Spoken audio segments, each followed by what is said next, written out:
because that's just unthinkable that a public institution would punish a boy to the point of death.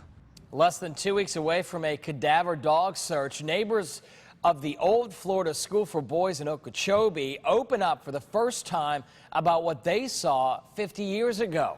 News Channel 5's Brian Anton is live at the school and just talked to the longtime neighbors. Brian. Jay, allegations of torture, of rape, of even murder at the old Florida Reform School really surprised neighbors next door who have lived there for nearly 60 years. Frank and Betty Williamson own the thousands of acres that surround the old Florida School for Boys. Yes, they said if you take me back, then you know they're going to paddle me. They remember when runaways would show up at their door in the 1960s. They would cry whenever we would catch them and call the boys' school to come for them. They said they're going to beat us. Corporal punishment was widely accepted then, and they say they never saw signs of abuse. It's hard to believe that went on, but then we never know what goes on behind the closed doors.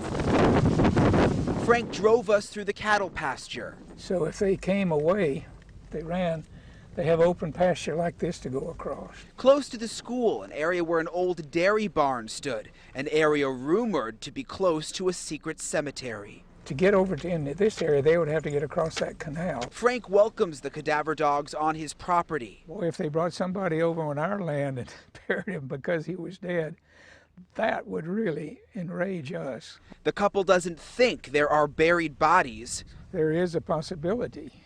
It seems to me unlikely. They are ready to know for sure. We're just surprised about it all, but I hope they find whatever the truth is. That couple says they even knew people who worked inside the old school, and they never suspected any forms of abuse, but they reminded me that the school is surrounded by fields and forest, and there very well may have been things that they just couldn't see or hear. Live in Okeechobee, Brian Anton, WPTV News Channel 5.